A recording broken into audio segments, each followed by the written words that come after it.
Hey everyone, and welcome to the Crusader Coaching Podcast. My name is Mauro and I'm Shiv Taylor. and we're so excited to have you here once again. Welcome. Today we're going to talk about something that can change your life. Today we're going to talk about the superpower of service.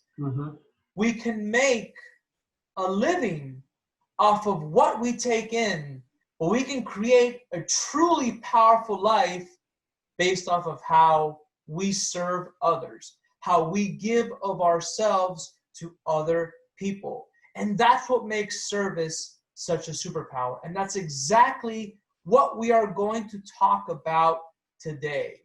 Now, I know that, at least for me, in my culture, being the son of immigrants from Italy and Venezuela, my culture kind of came with a negative connotation as to what it means to serve somebody. Sometimes, like being a server at a restaurant or working in a trade was kind of frowned upon. And although my parents never really pushed me towards one specific profession, there was kind of like that idea that, if you're serving somebody else, that's not where you want to be. You want to be the head honcho. You want to be on top. You want to be ahead of everyone else. And that was something that I grew up with and kind of didn't realize it until later on. What about you, Shiv? Like, did you encounter some of that as well? Yeah, definitely. I mean, there's always going to be that push to do doctor, lawyer, kind of an office job kind of situation.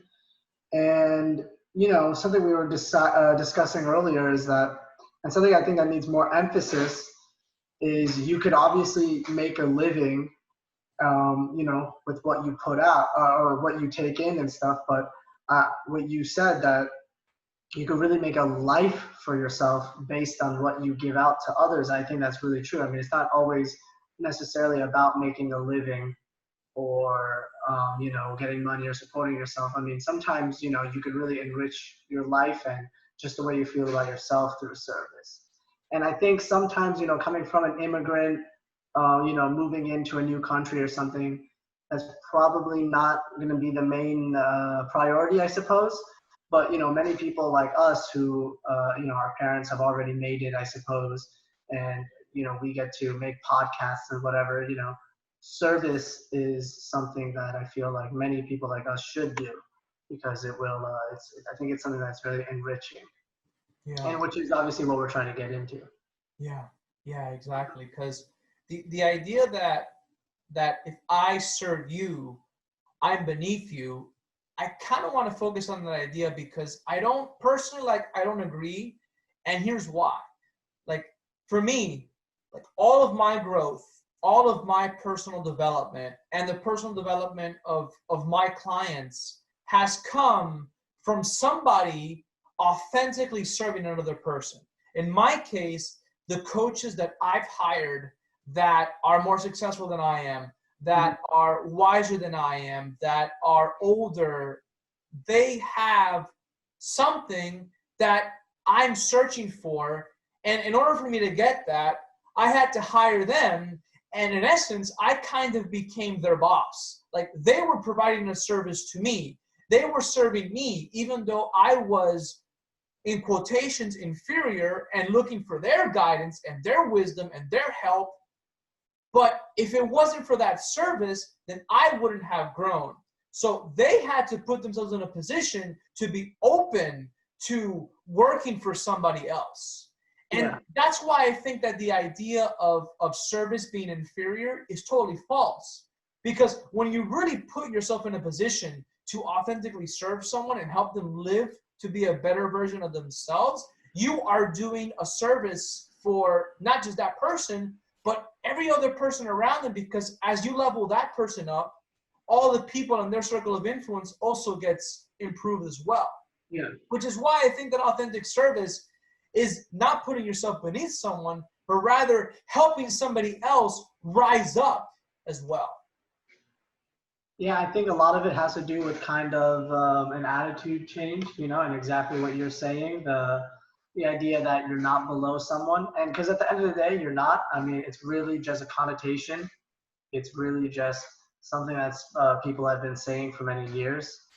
And I guess it really has to come from a place where you don't want, obviously, right? Anyone that has a business provides a service. And I'm not saying there's anything wrong with making money or something. I'm just saying, sometimes the service has to come from a place that isn't about making money, I suppose. And obviously, people are going to make money always, but even when becoming a coach, I mean, that's something you would have to, there's like a mental preparation you would have to do, I imagine, where you are a coach, you understand that, well, listen, I'm not below people or I'm not working for someone, but I'm simply, I guess making them the best version that they could be. And I guess you only really know that is because you've been doing it for so long. And I feel like many people who haven't, who are afraid to serve people or afraid to feel low, I mean, they would never really know what you could really get from it, as opposed to someone like you. Yeah. The way that I was taught was to think of service as an exchange of value.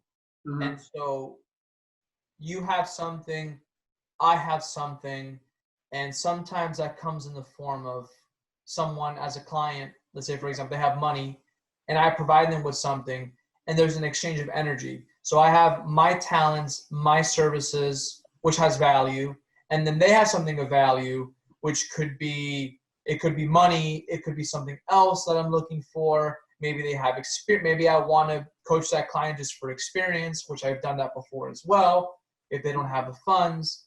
But the main idea is that there's an exchange of energy happening, and that's what a service is. It's something that you exchange as something for something else that you both declare to be of value.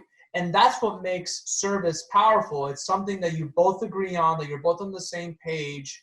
And you see this in companies all the time. You see this with coworkers. You see this with bosses and their employees. There's an exchange happening there. And you see this in families as well. You see, for example, a husband and a wife and their kids. So in the olden days, and we've seen a shift now, there were more defined roles where there was one side of the coin, which was the general provider, the financial provider, and then you had the homemaker and the home giver. So they each had talents and services, and they both worked together to provide that for their kids. So you have two people that are working together, that are serving each other and using different skill sets to provide something for their kids. That's an example of two people working together, each with their own skills, but providing a service that is more well-rounded because they're able to split two things between them. And that same idea happens in companies as well, where you have a team of employees that are each good at different things, and they all serve the company, but in different ways. But they're all serving together. But it's not like one person is necessarily more important than the other. There's just a distinction. I bring something to the table that you don't, and vice versa. And that's kind of the main difference. There's two different kinds of services. There's the personal services, which is at home, and then there's professional services, which is typically found in a business or at work. Yeah, I mean, you bring up a great point for a lot of people, right? That have that mindset that servitude or service is something that is weak. The idea that if you've, done any form of teamwork, right, where you didn't abandon your team and you actually worked for your team, you did teamwork. I mean, that is a form of service, right? Every time you put either a greater good or someone else's needs before your own personal ones. So I think, it's really important to show people that service doesn't necessarily mean, you're lifting someone's bags or something, but it could also mean just, putting aside one of your personal goals for the goal of like a collective goal. And I think it's really important that people, also see that, because, at the end of the day, everyone has served someone before or done service probably without even knowing. And the interesting thing about the service kind of circle of life, Mm-hmm. I guess is the best way to say it, is even even in our, let's take the American government system, for example. The president technically is the highest position of office, you could say, in the executive branch. But even though he's the highest position, he's supposed to serve the populace. He's there to serve the nation's interest as well as the general population, which means that even though he's technically the top dog, the head honcho, he's serving everybody else beneath him. Yep. So there's kind of this circle of no matter where you are, and the same thing goes for a CEO in a company. If you're the CEO of the company and you're being a real leader, then the real authentic model of leadership is service-based leadership, which is talked about a lot. We've talked about it here in our content. We've talked about it in our workshops. But the idea of being a servant leader is so important, and it really comes full circle. There's never a point in time where you say, well, I've made it somewhere, so now I never have to serve anybody else. Now everybody serves me. Well, that doesn't happen. And if you want to be a real leader, whether if it's at home or at work, then that's not going to be the model you adopt. Yeah, always. Yeah, that's a really good point to circle. I mean, at a certain point, when you are on top, it just means you're essentially still gonna have to be serving people. And I mean, we're not even saying that as a bad thing. We're saying it as it's a part of life, you know? And I think that's a really good point. Because that's something that really completely shatters the whole idea that someone's better or someone's worse. Like, it's something that, you know, everyone's gonna have to do at some point in their life. Yes. And I wanted to share a story on that actually, because in my profession, there sometimes is a problem that happens in my coaching world, where a lot of times service providers, in this case the coaches, are sometimes fearful of charging for their services because they feel like they're selling their service. And so because of that, like, oh, well, I want to help people's dreams come true and I want to help people grow, but at the same time, I'm afraid to charge for it. And that's a whole nother realm that we could dive into. But one thing I wanted to touch upon in that idea is, if you can't sell your service, then nobody gets served. And the thing is, if you want to be properly recompensed for what you have to offer, you have to sell. There's no serving without selling. And it doesn't mean that you have to be a sleazy salesperson. It just means that you have to get to the point of the conversation where you talk about the exchange of value, like we talked about in the beginning. There has to be that value exchange conversation in order for you to serve someone. And I remember in my early days of coaching, my main mission was to just get one client. And at the time, I wasn't so fixated upon how much I was charging, but rather to get into the mindset of, hey, this is a service that I provide, so I have to be paid for it. That was kind of my mission. And I remember my first client, I only charged them $10 an hour. And if you take a look at Tony Robbins' story, it's something very similar. I think he started coaching people on a beach in California. I could be wrong. I think it was Vero Beach.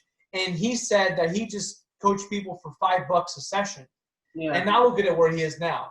The point is that there has to be some sort of value exchange, and you can't be afraid of selling your service. You have to sell, otherwise you'll never grow past that. And when it comes to the personal side of that, sometimes we don't want to hurt people's feelings.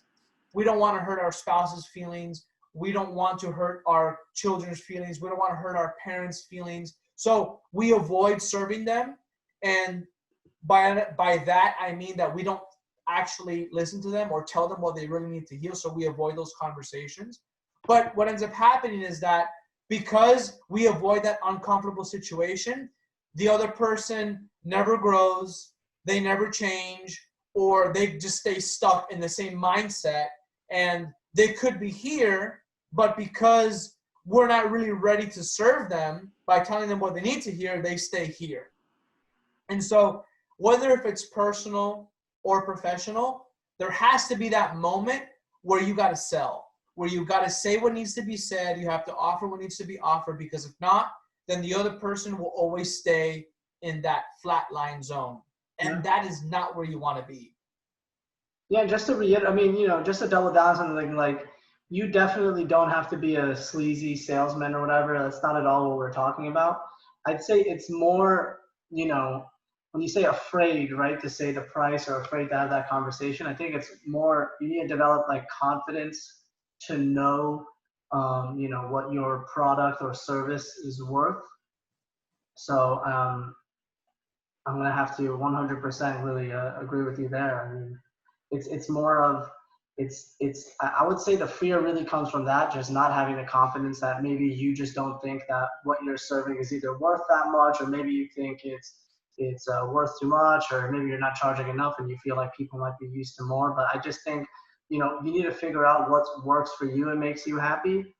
And, people will, I'm sure people will most likely say, even if you think your prices are ridiculous, I think people will most likely respect you for having something written down solid, not changing, as opposed to kind of being wishy-washy or not really wanting to talk about the subject in general.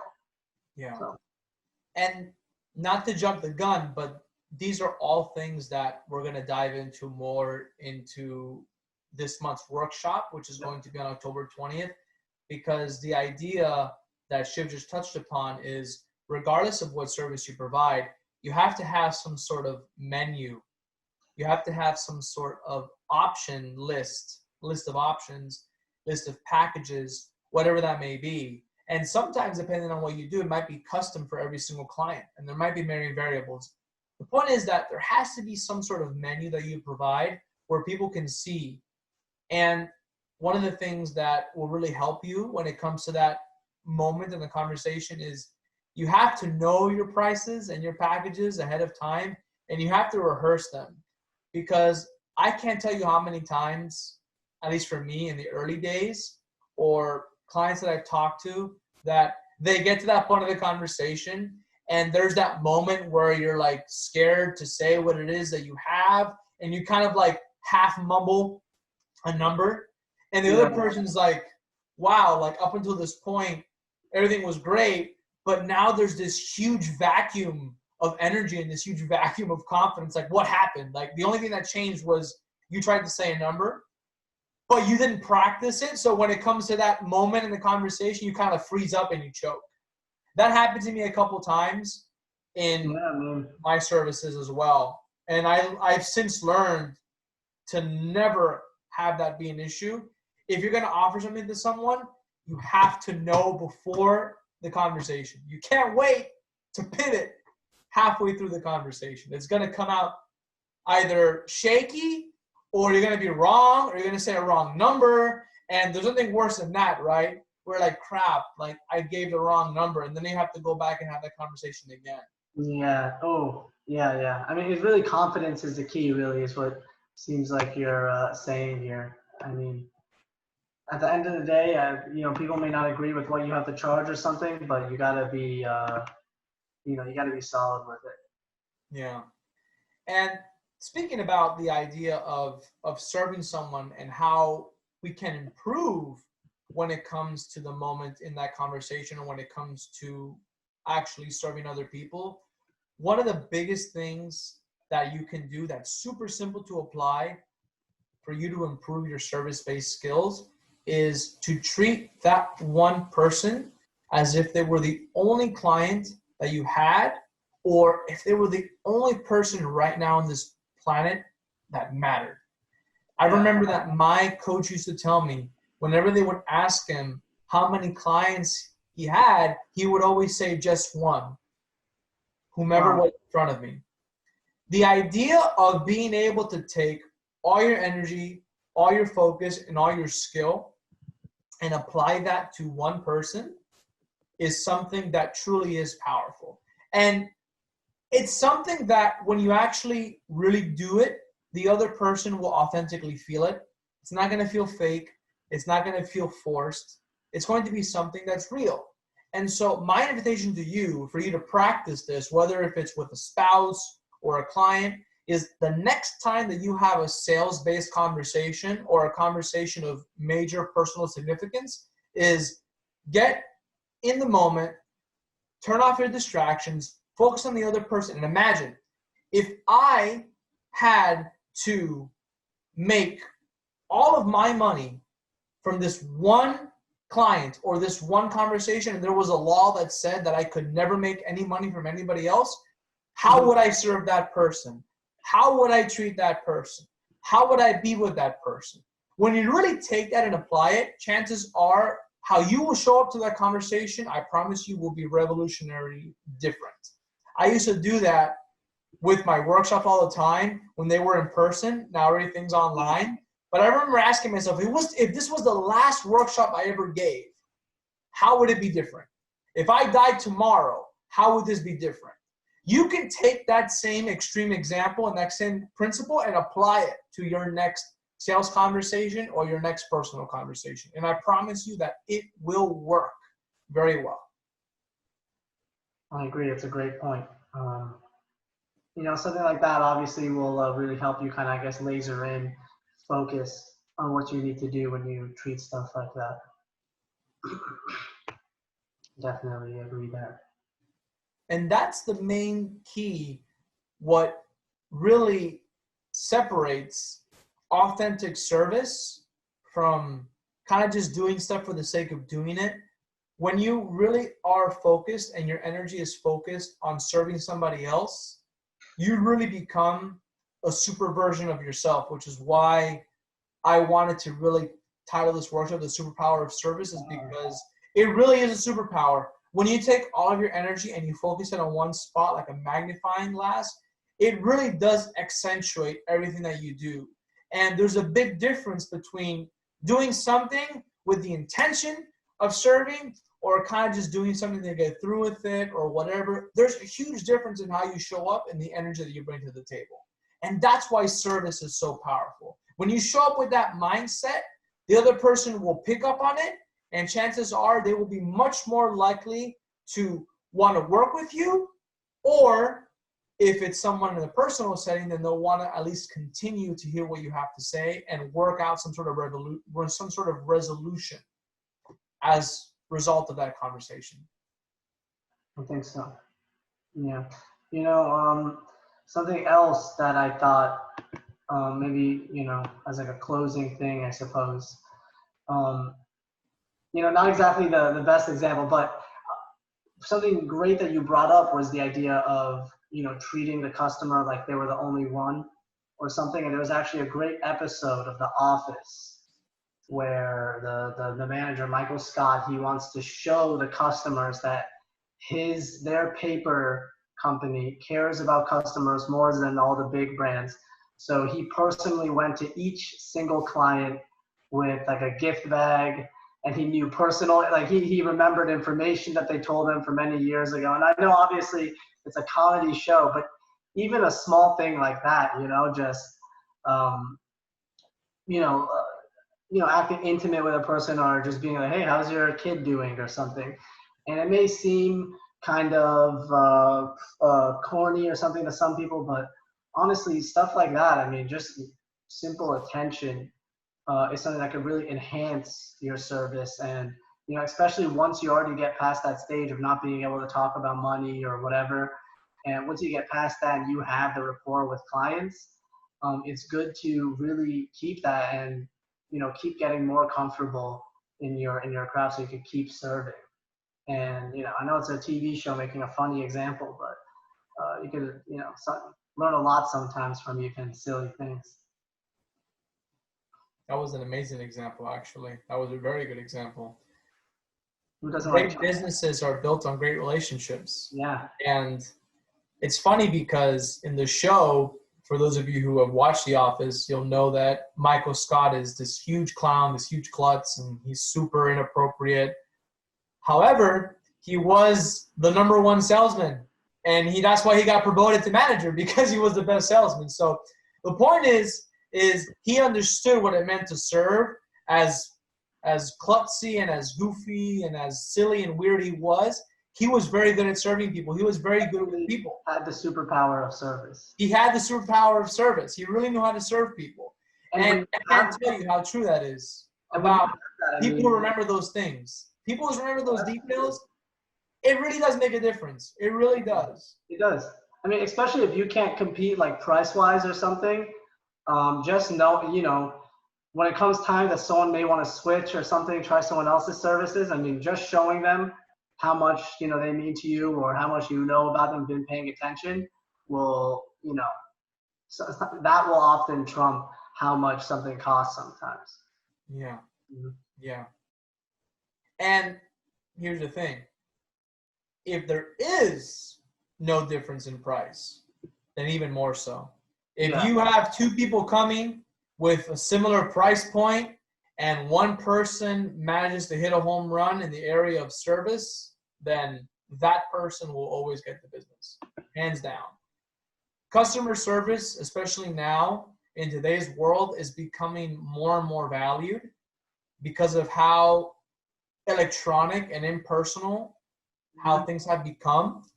When there is that service edge, people flock to it because there's that human element.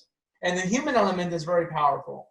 And as that continues to occur, as we get more of the Amazons and the Amazon Alexas and the Googles, like more of those like impersonal services that are good, they're not bad, but there's always going to be that desire for the human element. And that's where your service is going to come in handy. Absolutely. So what a great note. What a great note to wrap things up on. I think Shiv really hit the nail on the head there with that great example. So if this podcast was of service to you, if you got some service, you got some value out of this podcast, then feel free to check out all of our other content, our Crusader Coaching channel on YouTube. We're on Instagram, Crusader Coaching as well. We're on there on Facebook, Crusader Coaching. We're on Twitter. And if you'd like to support our content and keep making it free and available to you, consider making a donation on Patreon. We love to hear from you. We'd love to hear from you. If you want to direct message us with any ideas or questions you want to ask next time while we're on air, feel free to do so. Absolutely. We have a workshop actually coming up in a few weeks. October 20th, 2020 is going to be our Superpower of Service workshop.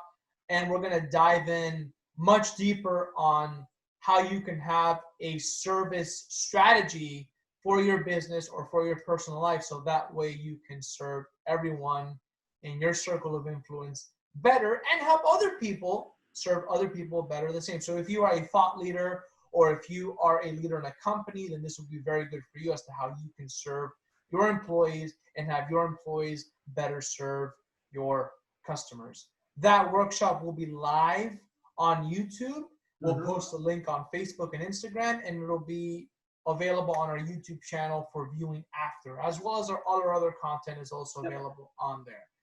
And Shiv, we have a course on the way, don't we? Yes, we do. A big course on the way. It's also scheduled to be coming out in October. It is, it's going to be on a few websites, and there's a lot for us to dive into. We're very excited about it. I don't really know, how much. I don't want to spoil too much for the audience, really.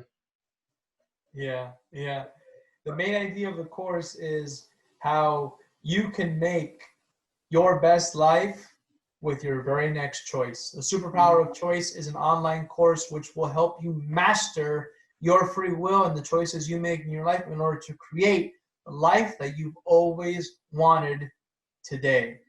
So that course is going to be available in October, and it's going to be a very simple but revolutionary way of how your choices can really create your future in the present moment. And we're very excited to have that course available to you in October 2020. Yep, and you can expect, workbook, activities, interactions, a lot of stuff with it. It's a full-blown, awesome course. So, something we're really excited about, as you can see. And it's really going to be a game changer. So on that note, everyone, thank you so much for tuning in. We're looking forward to seeing you guys soon, seeing you in the workshop. And as always, check in with us. Feel free to message us. And until next time, guys, stay strong and take care. Keep on serving, everyone. Take care, guys. Bye-bye.